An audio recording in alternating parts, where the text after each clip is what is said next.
السلام عليكم، مرحبا بكم معايا اليوم فيديو جديد. نتمنى تكونوا في صحة جيدة ان شاء الله. اليوم بغيت نقدم معكم فطائر او بريوش كيجيو رائعين، خفاف قطنيين بكمية كثيرة وبطريقة سهلة وبمكونات اقتصادية. الى جربتوهم غادي يرجعوا معتمدين عندكم. كما كتشوفوا معايا هذا هو الشكل ديالهم، كيجيو ولا اروع، خفاف وهشاش ودغيا كيوجدوا. كما شفتوا معايا هذا هو الشكل ديالهم. كما شفتوا العجين كتجي قطنيه خفيفه، مفشفشين مقطنين من الداخل. نتمنى الوصفه ديال اليوم غادي تنال الاعجاب ديالكم ان شاء الله. باذن الله غادي نخليكم مع المكونات وطريقه التحضير في نفس الوقت.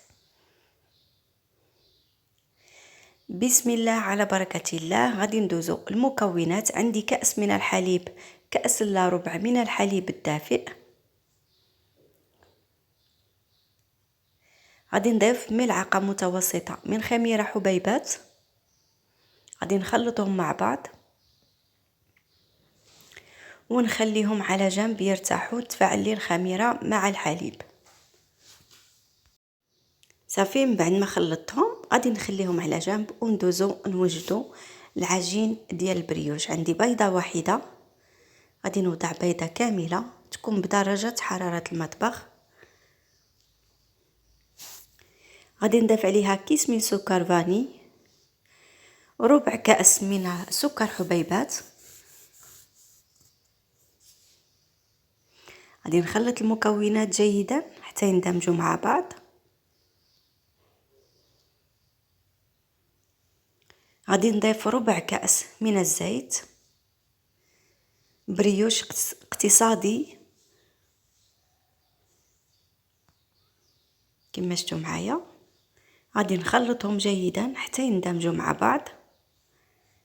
صافي، غادي نضيف الخليط اللي وضعته في الاول، خليط ديال الحليب مع الخميره من بعد ما خليتهم ارتاحوا.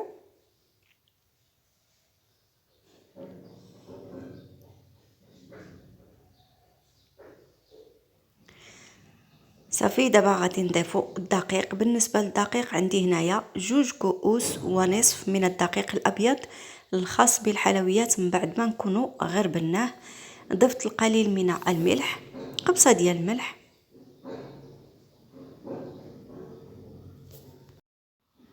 صافي، كما شفتوا معايا غادي نبدا نخلط العجين.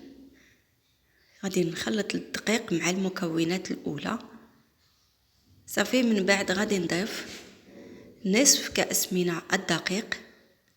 كما شفتوا معايا العجين باقي ما تجمعش، ولكن العجين ديال البريوش خاصو يكون خفيف. صافي، غادي نضيف نصف كأس من الدقيق الابيض. في المجموع عندي 3 كؤوس من الدقيق. صافي، غادي نجمع العجين. من الاحسن نجمعوها باليد ديالنا.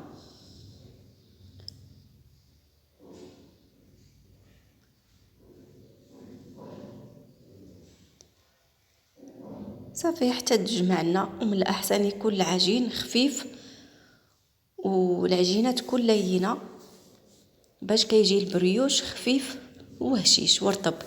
دابا كمرحله اختياريه غادي نضيف ملعقه صغيره من الزبده. كانت متوفره ضيفوها، ما كانتش متوفره تقدروا تستغناو عليها. بالنسبه لي انا دائما كنضيف الزبده في البريوش حيتاش كيعطيه الهشاشه والرطوبيه، كيكون رطب البريوش. صافي، غادي نجمع العجين كما شفتوا. من بعد ما جمعتها كما كتشوفوا معايا العجينه لينه وخفيفه، كتلتصق شيئا ما في اليدين. دابا غادي نغطيها بالبلاستيك الغذائي وغادي نخليها حتى تخمر ويتضاعف الحجم ديالها. من بعد ما خمرات العجينه كما شفتوا غادي نخوي منها دوك الغازات. غادي نفرغ منها الغازات اللي كيكونوا، وغادي نقسمها لكويرات صغيره.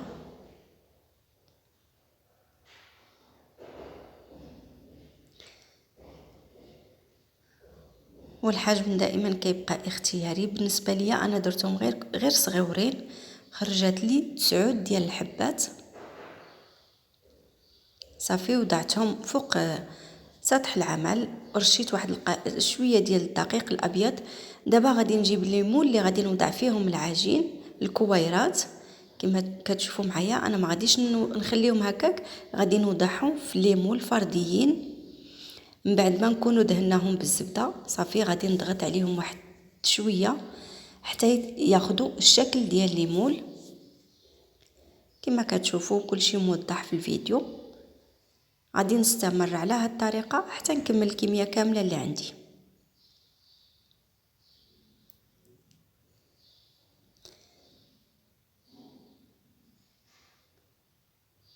صافي وغادي نخليهم على جنب حتى يرتاحوا، وندوزو نوجدوا الكريمه اللي غادي نزينوا بها البريوش.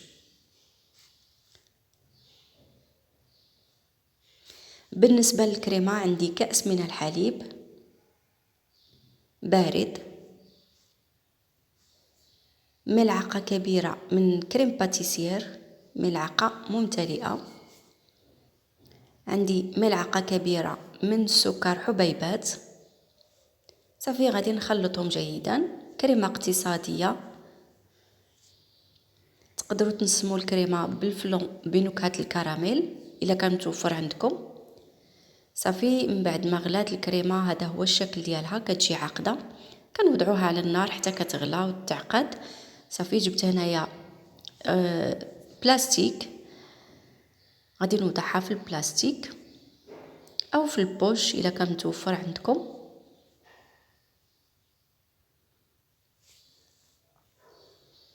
صافي كما شفتوا معايا منين وضعتها في البلاستيك وخليت البريوش حتى خمر وارتاح.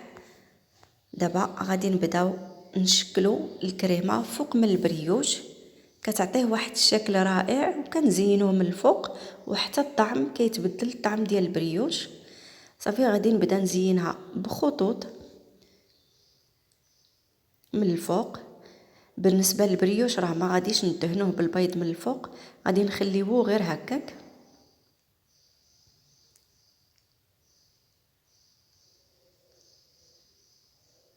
صافي غادي نستمر على هذه الطريقه حتى نكمل الكميه كامله اللي عندي.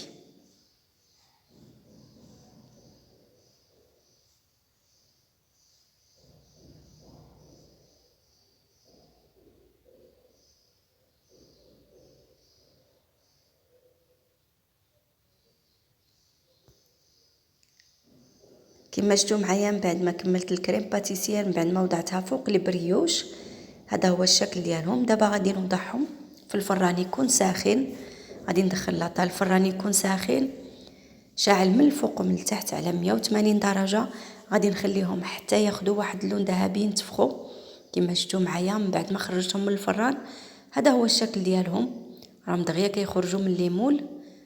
غير دهنوا ليمون مزيان بالزبده كياخذوا واحد اللون ذهبي وكيجيو منفوخين وواخدين واحد الشكل زوين كما شفتوا معايا. هذا هو الشكل ديالهم. دابا غادي نزينهم بالمربى او العسل، وتزيين دائما كيبقى اختياري.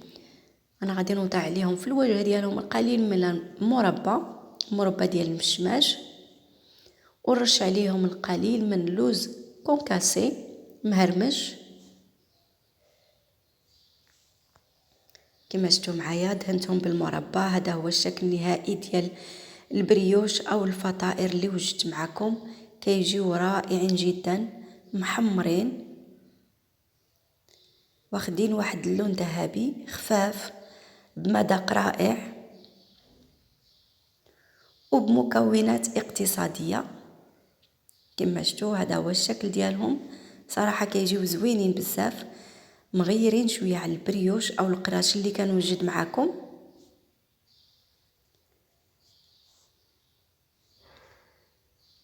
كما شفتوا. ودائما التزيين كيبقى اختياري، تقدروا ما تديروش عليهم اللوز من الفوق، تزينوهم بالكوك بجوز الهند كيجيو رائعين بالمربى والكوك. غادي نقطع وحده معكم باش نشوفوها من الداخل كيف كتجي. كما شفتوا العجينه ناجحه، مفشفشين خاويين من الداخل، ما مدقسينش ما معجنينش من الداخل، خفاف بزاف. طريقة سهلة والعجين ناجح 100%. نتمنى الوصفة ديال اليوم تنال الاعجاب ديالكم، تجربوها وتنجح معكم وتبقاو على خير.